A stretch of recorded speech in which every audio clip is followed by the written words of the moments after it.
Nick, ready for a big show? Mate, I'm freaking out. Robin Butler's on the show tonight, so I'm just trying to get smarter before she gets here. What? Why? Duh.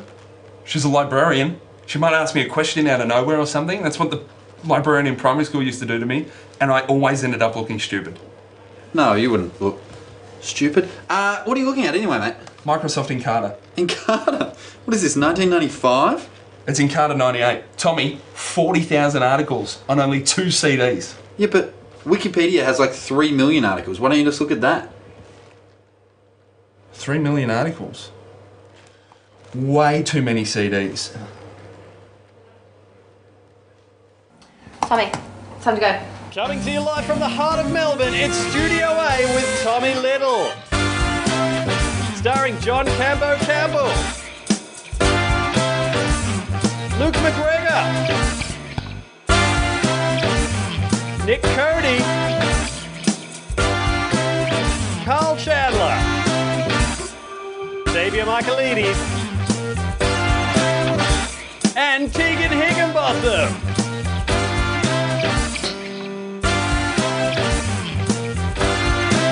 Star of the Librarians, Robin Butler. Author of Mars, A Survival Guide, Guy Murphy. Comedy from Ronnie Chang. And now, please welcome your host, Tommy Little. Welcome, ladies and gentlemen, to another episode of Studio A. Thank you guys so much for coming out tonight. As you all know, a lot of people have been up very early watching the soccer. So for the first time, we've got a legitimate excuse if someone falls asleep during our show. We are going to get to the World Cup, but first of all, I'm going to touch on the news around the world. First up this week, and a seemingly healthy young woman from the UK has died of a heart attack triggered by heightened sexual arousal. That's right, Nicola Paddington was found dead in her bed with a vibrator beside her and a pornographic movie playing on her laptop. And here I was thinking the worst case scenario was that I would go blind. I didn't even know though that over-arousal could cause a heart attack. You know, like suddenly it makes me feel like I'm not performing in the bedroom. I mean, sure, I've satisfied a woman from time to time, but I've never killed one. And I feel like now this is like a letdown, right? Like once these premature ejaculation ads have run their course, these are going to be the next ads. Like never aroused your woman to the point of cardiac arrest. Sick of hearing all the ambos called to your mates' houses but never yours. Go from a dud route to a dead route with one simple spray. But friends of Nicola are trying to stay upbeat. You know, they're saying, at least she died doing what she loved. One more masturbation joke and then we're out of this section. Apparently she arrived in heaven and the angel said, who's the new wanker? Moving along. Now, from sex killing you to a place where it's rarely optional. And Lindsay Lohan has been sentenced to 90 days jail this week after breaking the terms of her probation. It could be worse, of course. It could be someone who actually had a career to lose. But Lohan, who often flaunts the fact that she has lesbian tendencies, really must feel like she's had her bluff called on this one. Because there is an upside, you know, there is talks that they'll send cameras in with the young starlet to produce a sequel to a hit Mean Girls entitled Really, Really Mean Bitches, which is sure to be released on DVD with loads of special fisting. Features! Loads of special features! Whew. That, or maybe she's using her time to prepare for her next role. Herbie Fully Loaded with Hep C. Now, she's not the... The monologue's pretty blue tonight. She's not the only Hollywood actor to be in hot water this week, with, of course, Mel Gibson being caught unleashing a racist tirade against his ex-girlfriend, Oksana Grigorieva, in which he referred to her as a whore and used the N-word, which has greatly offended African Americans and Eminem alike. It proves that, you know, he's a better actor than we all thought. All these films, he's not only had to play his part, he's also had to act like he's not been a racist asshole the whole time. But we've always known. Over the years, Gibson has been accused of being anti-Semitic, sexist, violent, and even a litter bug. And I think you'll all agree, when he dropped the rubbish, he crossed the line. Grigorieva recorded the rant by hiding a microphone in her earrings. This served two purposes, right? The first was, well, she got the recording. And the second was, she also made herself a hot contender to become the next James Bond. Like, what? This is a note, I guess, to any husbands out there. If your wife is actually listening to what you're saying, be very careful. she's not interested, she's just gathering evidence, right? And it's not all international, with, of course, another Hollywood star, Robert De Niro, being spotted in Melbourne this week, filming for his upcoming film, The Killer Elite. Now, for the film, they transformed the top end of Spring Street to make it look like Paris, right? They thought about using the real Paris, but then they realised it was full of French people and they quickly changed their mind. Instead, they just got we've got one person like silently clapping in the front, just a hater of the French. Good. Australian actors were transformed into French extras through a simple technique that involved them increasing fornication and decreasing personal hygiene. Now, all jokes aside, right, I think our fair city and Paris actually have a lot of things in common. Like, sure, we don't have an Eiffel Tower, but we do have the Art Centre Spire.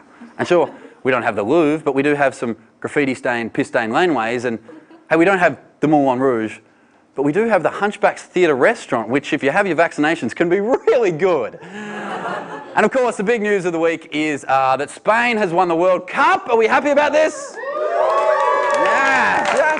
Well, I thought to celebrate, right? It did take a long time for them to get the first goal. It was like 5 minutes into extra time before they did something good, which, if we go by the same rules on this show, means our first good joke is going to come 5 minutes after we stop filming. But to celebrate, right, I decided to learn some Spanish. So without any further ado, me gusta mucho los zapatos, which actually means I really like your shoes. Now, I was going to learn something kind of World Cup related, but I thought if I'm going to go to all this effort to learn some Spanish, I want something that I'm going to be able to use more regularly than like every 4 years. And this, I think I can use daily. So Spain, for myself, everyone here at Studio A, and the rest of Australia, me gusto muchos los zapatos. I really mean that. Paul the Octopus tipped that that last joke wasn't going to go so well, and his winning streak continues. Ladies and gentlemen, we have a great show lined up for you tonight. We have the amazing Robin Butler. We have Guy Murphy. We have comedy from Ronnie Chang. We've got music from the Bonnie Wells. It's going to be an absolutely cracking show. So hey, Tommy. Yeah, Tommy. Yeah? Yeah, it's me, Glenn. Drove all the way down from Queensland to see the show tonight. Well, that's great, Glenn. Thanks for coming down. Was that it? Thanks for coming?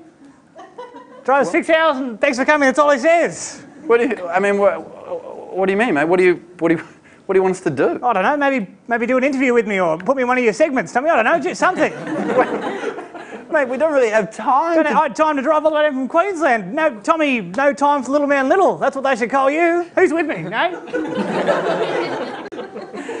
Glenn, I'm sorry, mate, but like we can't just do this with every order. What about if we gave you a DVD something? Would that make you happy? I don't want a bloody DVD, Tommy. I drove 6 hours. How about a souvenir from the show?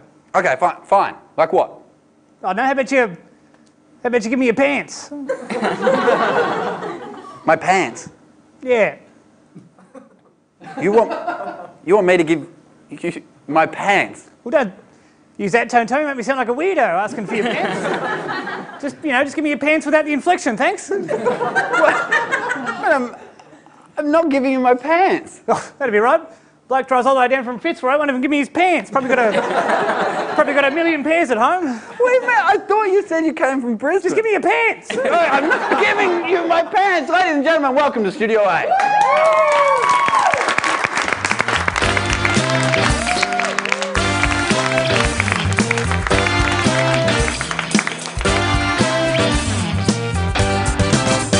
I feel like acting is the real winner. Now, our first guest tonight is a psychic with a difference. He does not speak to dead people. That'd be ridiculous. He speaks to dead animals. Ladies and gentlemen, please welcome the pet psychic, Elliot Jordan. Hey, everybody. Thank you. Thank you, Tommy. Hey, Elliot. Thank you very much. It's lovely to be here. Can I just say that you have a very beautiful aura. You know, it's like a whole bunch of sweaters around your body, but very classy, well-made sweaters all around your body. Thanks, Elliot.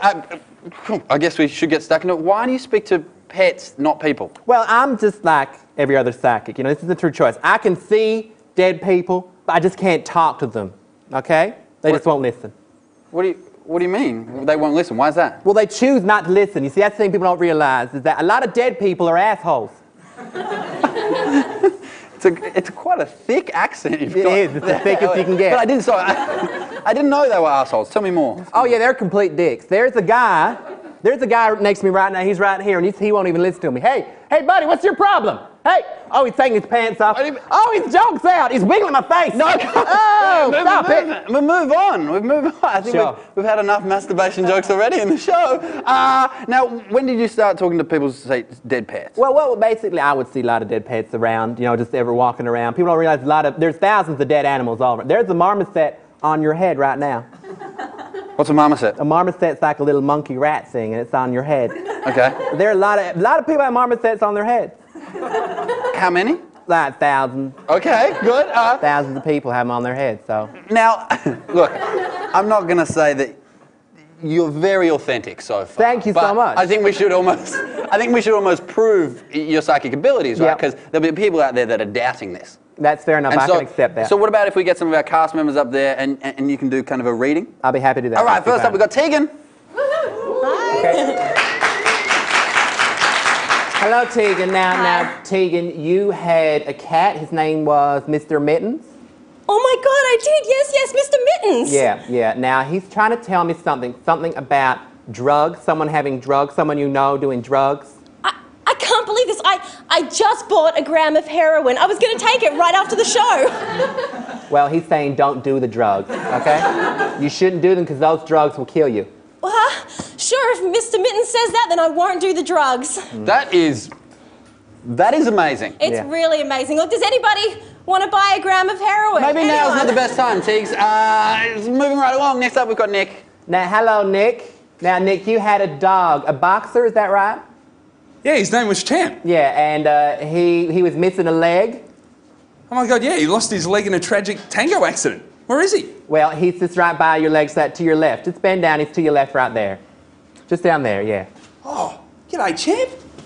Wait, Nick, stop. No, that man's back. Oh, he's got his junk out. It's in your face. Is that stopping him? No, that's just turning him on. Stop it. Oh, the marmoset's getting involved. Okay, we probably should leave it there, ladies and gentlemen. Please thank Elliot Joy. Let's don't leave a mark. Disgusting. Coming up after the break, we'll be hanging out with Robin Butler. Don't go anywhere. You're watching Studio 8.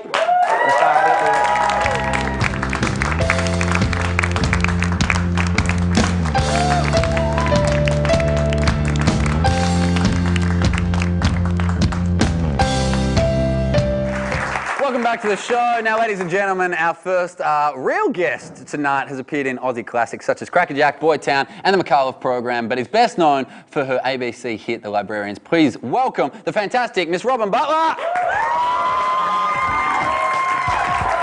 Welcome.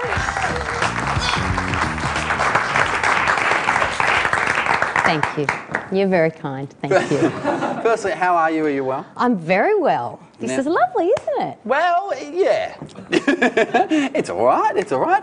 I did want to ask you, first thing off the bat is, we had Wayne Hope, your, of course, husband, on the show last week. Now, his remark was that he is easily the most talented out of the two of you. Is there anything you have to say to that?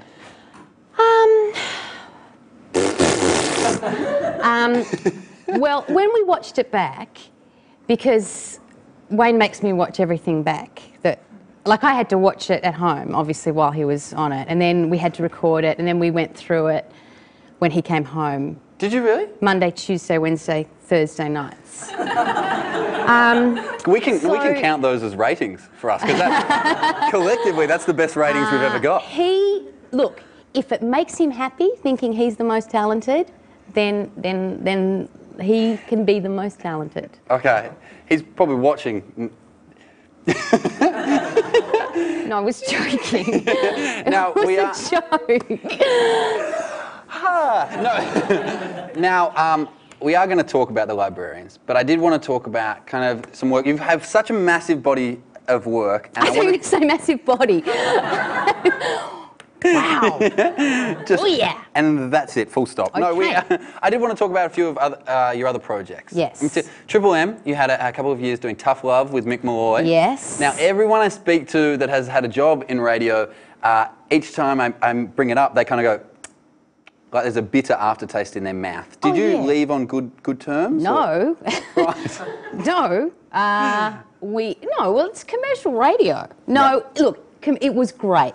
I actually had a ball. I loved it. I loved working with Mick. I love radio. Yes, I got sent poo in the post occasionally. When you get... Sometimes. I really did. You think I'm joking. Did you but really? Yeah, yeah.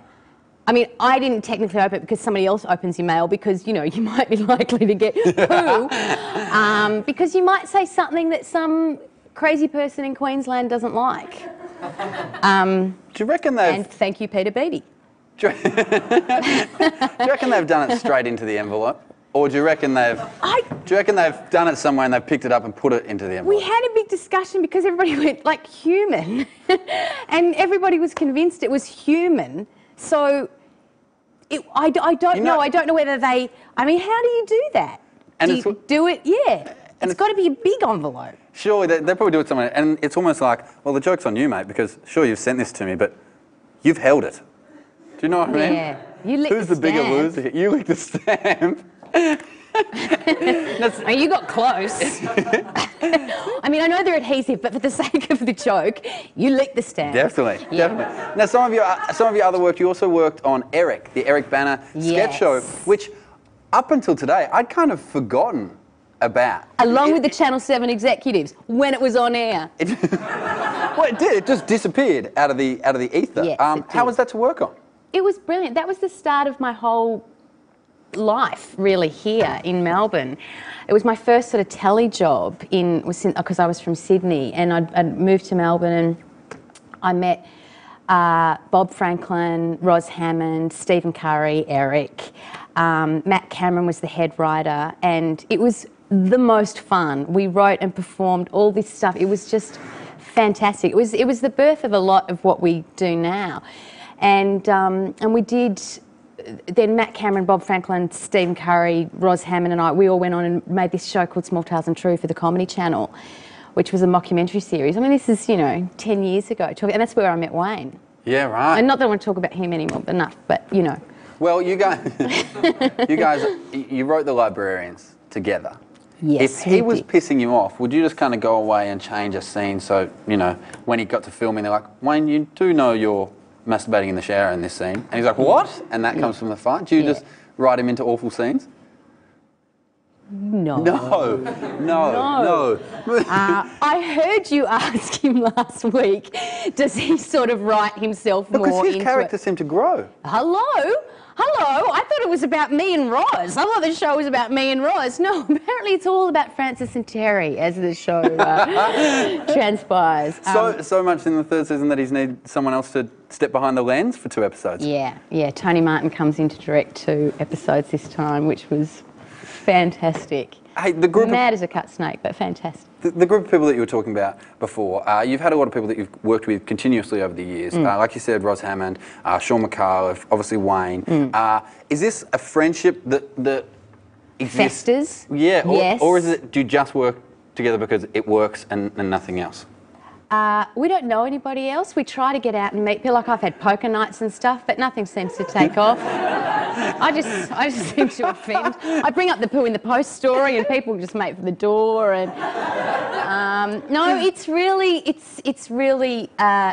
is what works. And everybody always says that. How come you and Wayne are, how can you be married and work together and all of that? But it works. We find each other funny, and we find all those people funny. That's kind of our tribe, So it works. Do you guys bicker like family bicker? Yeah. Yeah. Yeah. With all of us, Wayne and me? No, the whole gang. Oh yeah, and Gary McCaffrey's in that group too. And we, so you said bicker, I bring him up. No, we all have healthy, robust discussions about things. Well, you are going to stick around later. I don't know if you know this, and maybe help us out with a sketch. Okay. It's a good. Look, I shouldn't have advertised it because it's an average idea at the moment, but we're hoping you turn it into brilliance. Watch this. This is the plan here. And if it goes well, I'll go, Robin is brilliant. And if it goes badly, I'll go, our cast is rubbish. So you can't lose. But Beautiful. Lastly, I used to play pranks in my school library. I would often hide like puberty books into people's pencil cases. So when they walked out, beep, beep, beep, and everyone look at them and they go, oh, really funny.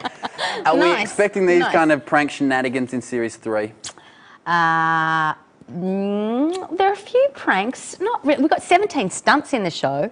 Bang. We don't have puberty, but I wish I'd thought of that. I wish you'd told me. We have a lot of stuff deposited down the chute, and librarians get upset about that because apparently we're just encouraging rascals. I love it. Well, Robin Butler, thank you so much for joining us. We'll see you back a bit later. Librarians 3, when's it going to air? Later this year. Later this year on a Wednesday night. Wayne said the thing. I don't know if he's allowed to say it. Isn't he?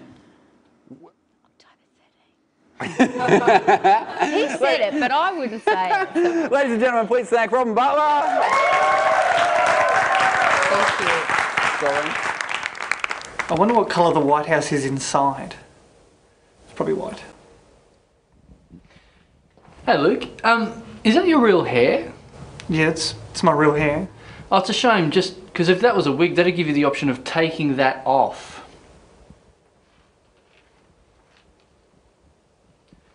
Just to be clear, that's a joke about your hair. Yeah, I got it. I don't like you. Sorry? Not accepted.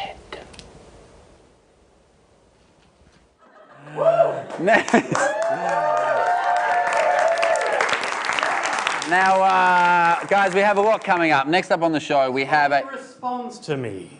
Sorry, what was that, Cambo? Aha, I knew it. I totally predicted you would do that, Tommy. I'm confused, mate. Tommy, last night at a restaurant, I ordered the octopus.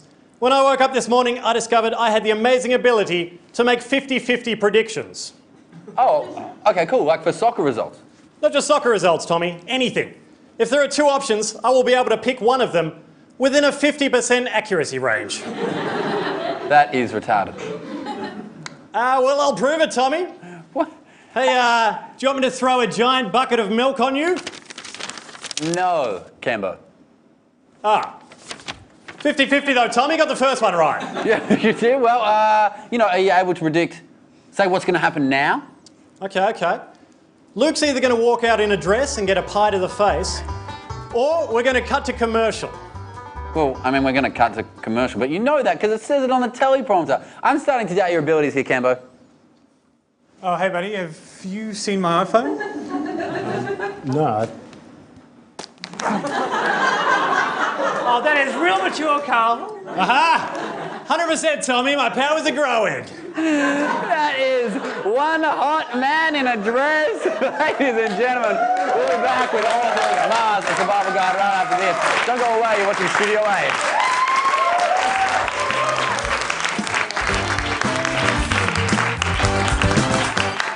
Welcome, Bakaba. Our next guest is a Melbourne-based writer, researcher and historian who has travelled all over our planet but recently released a book about surviving on another one. Please welcome Mr. Guy Murphy. Hey, Guy. Welcome. Hi. Now, how are you? Are you well? I'm very well, yes. Thanks for coming on. We brought you on to talk about this book, which is called Mars, a Survival Guide. Anyone who doesn't know anything about this, how would you explain it? Well, it's sort of a lonely planet guide for anyone who hasn't been to Mars yet, and it sort of tells you anything you might need to know. Well, I'm out. Yeah, go on. So it tells you everything you need to know. I mean, about how to survive on Mars. It sort of tells you about how long. I mean, how to get there, how long it takes, what you have to wear when you go outside. Preferably a spacesuit. So you kind of had me stuck at the how to get there bit. I drive a 1991. I believe it's called a piece of crap wagon. Are we going to be able to get there? You probably need a bit more than that. Okay. You probably need to mount it on a rocket to start off with. Mars is a very long way away. Right. It's 56 to 400 million kilometres. I don't know if you've racked up that much on your car yet. That's past Wodonga. That's interstate. Yeah. So you need to basically hop on a rocket and be prepared to travel for sort of 3 to 6 months. So it's quite a long trip. Okay, cool. They'll be doing Kentucky's there probably in no time, though, sure. Yeah, well, look, I've been in there already pretty much, so... Now, so let's say once we're there, what's the biggest factor that we're going to have to overcome? Is there oxygen? Can we breathe there? Well, no, the atmosphere is really thin. It's about 1% as sort of dense as Earth's, and it's carbon dioxide, which is poisonous, so you've got to wear a spacesuit with a helmet on all the time, and it's pretty cold as well. What are we talking temperature-wise? Or about Antarctica temperature, maybe minus 120 to about mid-20s. No tanning? No. Well, there's ultraviolet light as well on the surface, so you don't want to be out too much. Right. More melanoma. Okay, right. Now, so you've taken this interest in Mars. When, like, to write the book, this is a pretty big interest of yours. When did this start? How did this come about? Well, I've in the Pathfinder lander, which is like a sort of a Mars surface lander, sort of started sending back images. It was in the sort of late 90s. And I remember seeing them on television and thinking, that's so cool. And there's been sort of quite a few spacecraft go there, and some have actually landed and worked, and sent back a lot of images. And I was quite inspired by that, and also read some science fiction books. Kim Stanley Robertson wrote a series, Red Mars, Green Mars, Blue Mars, which is very imaginative and descriptive. It is imaginative. He got a bit lazy on the titles, though. Yes. So now your book, for those people who are slightly confused, is it more like, I'm having trouble, I guess, getting my head around whether this is something that astronauts go, right, I've got my spacesuit, I've got my oxygen, I've got my survival guide, or is this for people who kind of don't know much about this and go, I want to find out more about the planet? Well, I've sort of written it for the general reader, someone sort of teenage and above who doesn't necessarily know a lot about science, but I've tried to make it really accessible and understandable and keep scary jargon out of it. Not too many big words. I struggle with big words sometimes. Is there not too many big words in it? Like three syllables, 4 syllables? I can do 2. There's some things in there with italics, is that? I'll struggle. No, I will. All right. So, say, for example, if we get to Mars, are we going to find, is there aliens? Are we going to find aliens? Well, that's the big question, and actually, and that's one of the big reasons for going there, because we think Mars was once a much warmer place with a lot of water on it, and it would all seem right for there to be sort of life emerged. I mean, it's all frozen up now, but a lot of people reckon, who have sort of looked at the question, think that there's probably life underground. Yeah. I mean, it's not going to sort of bounce across the sand dunes and sniff your feet or anything, but it's probably there hiding underground. So, is there a chance? Luke McGregor asked me to ask you this question. Is there a chance that aliens will be really hot girls? I think it's probably going to be brown goo, or sort of. We'll take very exciting to look at. It depends how desperate you are, really. And you said in a lot of your kind of videos and stuff that I've seen online that Mars is actually very similar to the Australian outback in a lot of ways. Does that mean bogans? Well, it sort of looks. The Australian outback's actually really interesting, planetary scientists, because a lot of the sort of things they see when they look at the surface of Mars are the sorts of features you see on Earth in deserts, in places like South Australia and Western Australia and the Northern Territory. So some planetary scientists have actually gone to the outback to study those sorts of places in order to understand what they're seeing on Mars. Right. I don't know that they've seen any bogans yet.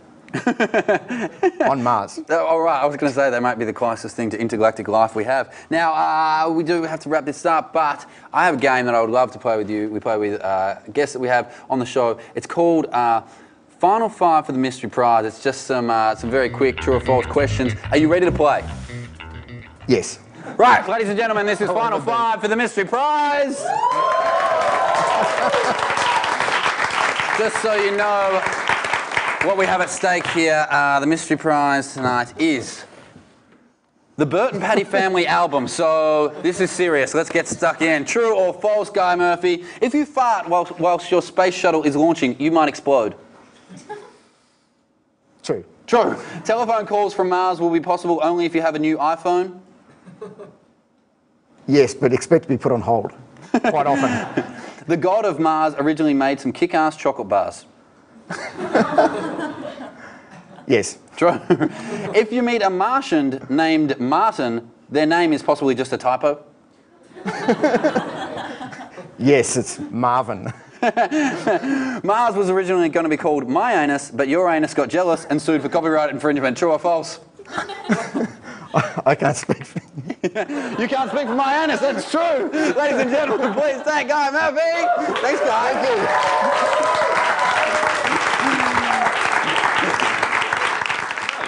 How you doing? Not bad, how are you? What's plans for the weekend? I got my mum's birthday drinks on Saturday. It's actually her birthday today, actually. Oh, nice. Did you called it? No, I haven't called. Can I borrow your phone if that's all right? Yeah, man. Yeah, sorry. Yeah, you've just got to... Prankmaster! You just shattered your phone. Yeah. You were trying to make a call and bang! How does that get See me your though? face? You destroyed your own phone. You couldn't call. Well, my face is... Prankmaster.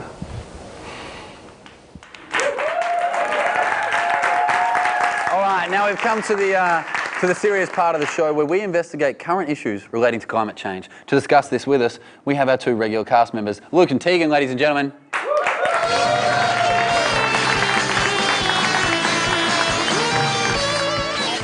What the hell, guys? What's going on? I thought you said your regular segment was going to be about the environment. I know last week we said we'd do something on the environment, but we've decided to do something a little bit different. We have decided to start a band. What? A band? What about the environment? Screw the environment! You don't need the environment, Tommy, when you've got great music. Yeah. Okay, and what's this band called? This band is called Took. Oh, right, so it's the first letter of your name and the last three of yours. Now, hang on, don't dumb it down, all right? Don't simplify it, Tommy. Took is not just a name, all right? Took is, it's a mass of ideas. Like the laughter of a small baby. It's like inspiration. Like the first steps of a tiny baby. Okay, no more baby stuff, okay? Check. It's a bit weird. All right, so does Took have any songs? As a matter of fact, Tommy, we do. Take it away, Tegan. All right. It's a beautiful day. It's lovely outside. Don't let it get away. Guys, that's already a song. It is now. No, it has been for like ages. Anything else? All right. I would do anything for love. What would she do? I would do anything for love. Decide what she should do. I would do Stop! That's a song too. Ah, damn it! What? You guys can't just steal other people's songs. Tommy, those songs came out ages ago. No one's gonna notice. You guys could be like a cover band. Whoa. Took is no cover band. Thank you very much, Tommy. Well, without any songs of your own, you're not a real band either. Well, if we're not a real band, why did we have an album signing in Federation Square yesterday? Yeah. What? You guys had an album signing, but you guys don't have an album. Oh, we don't have an album, Tommy. Oh, well, what's this that I've just pulled out? Oh, it's only Took's greatest hits from 97 to 03. Great years for Took. Yeah. There are no songs on here. Not yet. There's no CD in here either. How did you guys have an album signing with no album? Well, mostly to gauge interest. Gauge interest? How many people turned up? Well, not many, but they haven't heard the album yet. Well, yeah, no one has.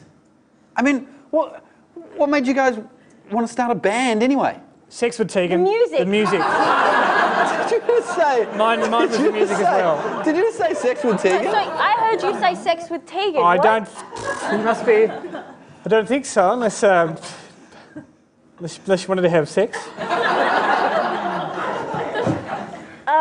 No, I don't. No, why would you? Excuse me. Took forever.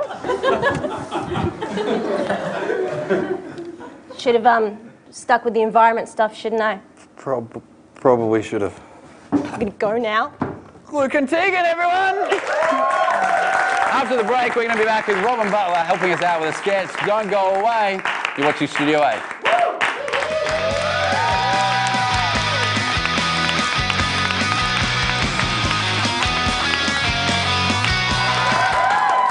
Ladies and gentlemen, welcome back to the show, and please welcome back Robin Butler. Thank you very much. Now, Robin, one of our regular cast members, Cambo, he's a big fan of yours, and he's asked that you help us out with a segment he's created around his favourite kind of book. Cambo, what's it all about, mate? It's a choose-your-own-adventure book. Okay, I didn't know that you were into those type of novels. I'm a lonely man, Tommy, stuck in 1996. The book I brought in is called The Sorcerer and the Librarian. Okay, great. Well, I guess who better to help us? So, ladies and gentlemen, The Sorcerer and the Librarian.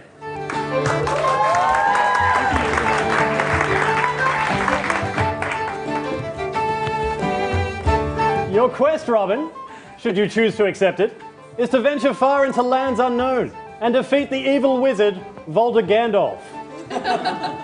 Okay, can I just say one thing? Is there another, what happens if I don't accept it? She has accepted it. Now, before you set out on your quest, you must first choose an escort to assist you on your journey of peril and wonder. You must choose between Tarnisius the Escorter, destined at birth to be great at escorting through journeys. I am like a human mailways. I'll sit snugly on your back seat. Is that for real? Yeah. It is. Yeah, okay. Your other option, James the Actual Escort from Gary's Discreet Gentleman's Escort Service. What's going on? Okay, I actually have dealt with this one before, so I am still looking for that lipstick, buddy. So I am going with Tarnisius, I think. Okay. This is bullshit. Someone owes me $50. Well, it's... Your journey begins. As you set off on your journey, you must choose between the Path of Light and Wonder or Swanson Street. Okay, so there's no lines here, so I just do that. Okay, I am going to choose... Well, I like Swanson Street. Okay. Down this path, you find a troll. Okay. Wait 1 second, travellers. To pass along my path, you must first answer my riddle. What has many books, but is not a store? Is that seriously the joke? Is that seriously? You've had a week. You've had a week. How many of you? There are like 7 of you working on this, and this... a library? Now, if you take... Oh, right. Oh, you fucked it up now. You could have at least let me finish. I mean, this is the only line I've got this whole stupid sketch. Would you like me to do it again? What are you looking at? Well, I'm not, just... You dickhead. Congratulations! You have defeated the troll and saved us from some horrible acting. However, really? Yes, indeed.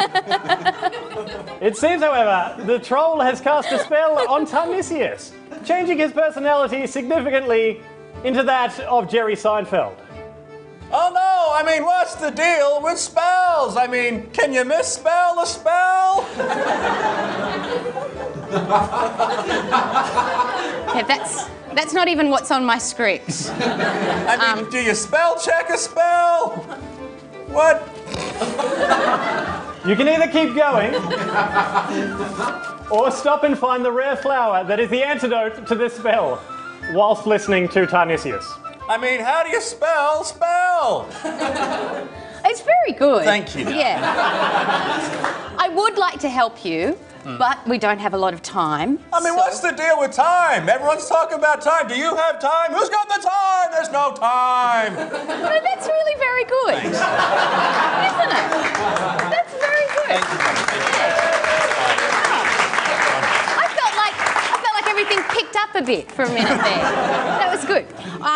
No, hang on, but I don't know. Why don't you just pick the flowers yourself? Okay, thanks, Rob. Thank you! Leaving your escort behind, you come across a fair maiden by the side of the road. Hey, Robin, actually, I just kind of wanted to hand you my show reel, if that's okay. What? Well, it's just in case any parts come up on the librarians, you can, look a moi, Robin, look a moi. Look a moi, Robin, look a moi. Robin, look a moi. Well, that's just a that's Kath and Kim. That's Kath, I mean, you know. I did it well. Why don't I get a Jerry Seinfeld? Well, yeah. It was good. It's just not the librarians. So no, that's a fair point. I can't. Aren't you? Sorry, that's. Aren't you meant to be in this? Yeah, look, I meant to be a princess, but to be honest, I read the script and I thought it was a little bit underdone, so I just thought I'd use this as a casting opportunity. Yeah. Really? I mean, you thought the script was underdone? A little bit. Wow. Yeah. Look, I would love to help you, Tegan, but I just can't give you a part. Well, how about this? You give me a part and I'll get you out of this sketch. You've got a part. All right. Here's your flower thing, all right? Give that to somebody at the end, and this is done. You get to go home. Okay, look at me. Look at me. Ah, the flower. That means you've almost come to the end of your journey. But suddenly, you sense danger. Hi, Robin.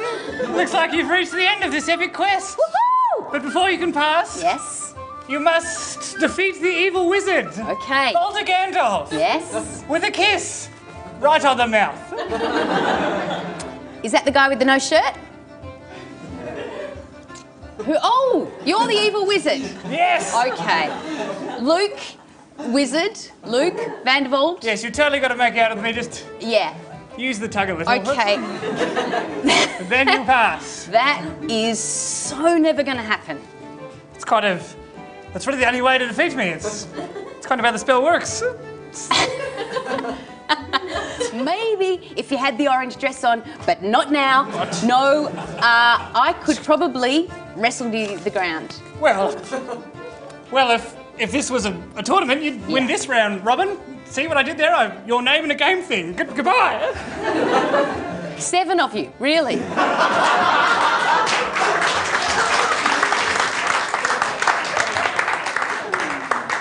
Your journey is complete, Robin. You have defeated the evil wizard and won the hand in marriage of the most charming man in all the land. Oh, I got him.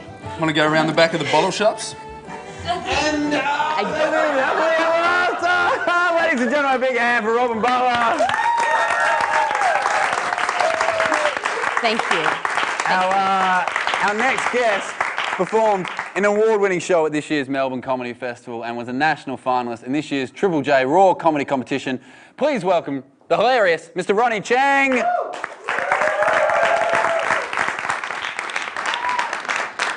Hi everybody, how you doing? Thanks for coming. Thanks for watching. I'm Ronny. I was at dinner with a girl last night. Played footsie. I won. Which is great because I don't like losing to my sister. You know what I mean? When there's that sibling rivalry, you know, it gets out of control. It's TV, let's keep it classy, all right? You know what else is tough about being a Chinese guy? It's trying to date a white girl. Yeah, you. It's tough, you know. Asian women don't have the same problem, all right? They get along with white guys just fine, yeah? Because everybody wants to date an Asian girl, ooh, exotic. Nobody wants to date an Asian guy, all right? Not even Asian girls. Not if they can help it. But I don't mind so much because the way I see it, hey, if white people keep on taking out women, within a few generations, everyone's just going to be Asian. Yeah. And that's how we take over. You talk about China's economic military strength. Nah, you want to take over a Western country? Just send them out women. You know, white people love that stuff. Speaking of Asian women, I was with my girlfriend, and we're trying to decide where to eat. So we pass by this restaurant, and I say, hey, let's eat over here. And she goes, no, don't eat there. There's semen in the food there. And I was like, what? Who told you that? And she was like, oh, it's in the newspaper, you know. Health inspectors did some tests, and they found some semen in the food at that restaurant. And I didn't know what was more frightening. The fact that there was semen in the food, or that semen in food is now so common, health inspectors regularly test for it. Yo, how much semen are they finding in food that there's a regular test for this stuff? You know what I'm saying? Like, it's not like that stuff gets in there by accident either, you know. It's not like there's like a jug of jizz, you know, someone's knocking over in the kitchen, you know. You gotta be pretty malicious. Like, it's not like the guy's cooking and he's like, oh, just send it out. They never know, just send it out. He has to be doing it on purpose, it's horrific. Man, jeez. So, man, do you guys hear about TV show Man vs. Wild? Yeah, you seen this stuff? It's a show where this guy goes to these extreme environments, right? Tries to survive. That's why it's man versus wild. It's man fighting wild. So there's one episode, he goes to a desert, and nobody told him there's no water in the desert, all right? So within 5 seconds of jumping off the plane, he's turning to the camera, he's like, yo, check it out. There's absolutely no water here.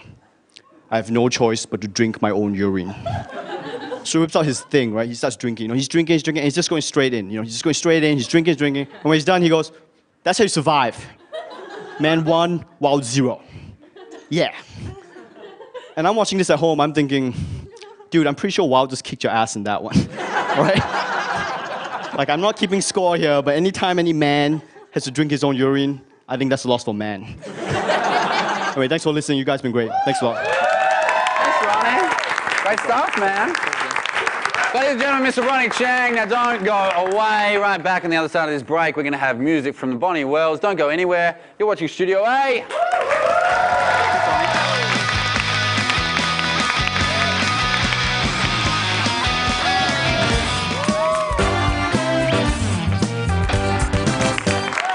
Ladies and gentlemen, welcome to the party end of the show. Now, for those of you out there who want to come in and be part of our studio audience, we'd love to have you here for a night of fun, frivolity, and a few stuff-ups.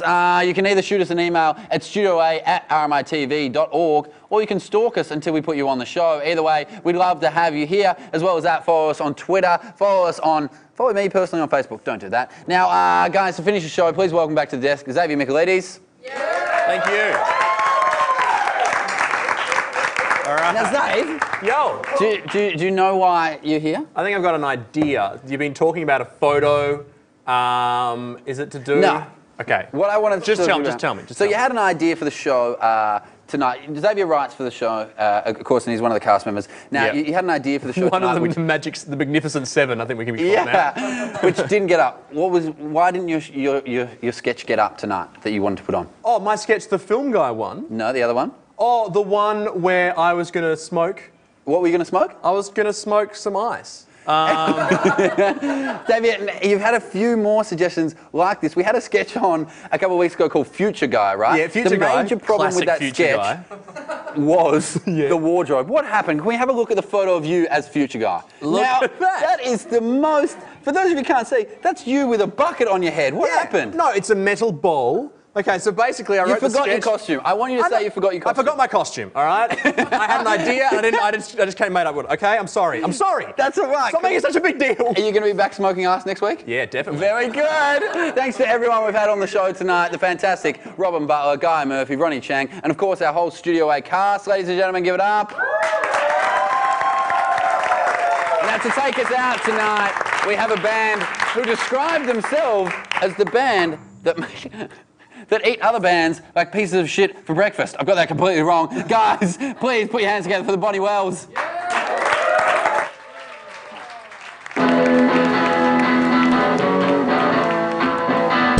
Don't tell me till I'm something is too much. Till of other things is not good enough. Hey, we don't care. Hey, we don't care. Hey, we don't care.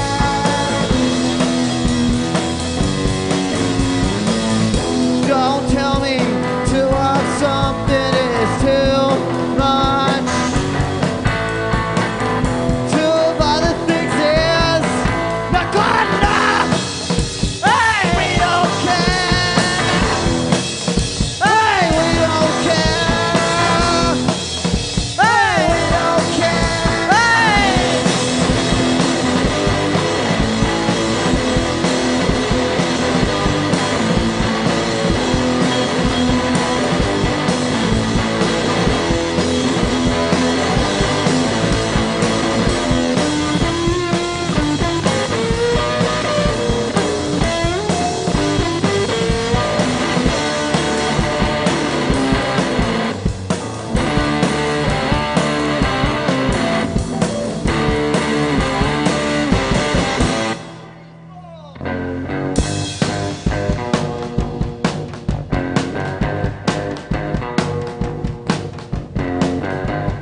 Hey, Charles Henry, he just does the things that you ought to do too, that you should really do.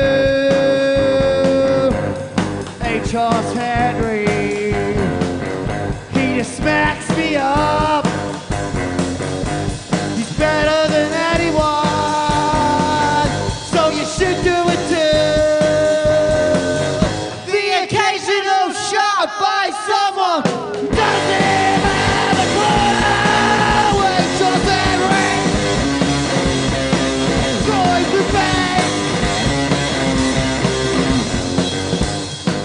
these yellow jackets to take the edge off.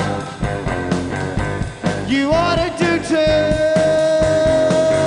so you should do it too. The occasional shot by someone doesn't have a clue. Angels and rain, noise the bang. Angels and rain, joins the band.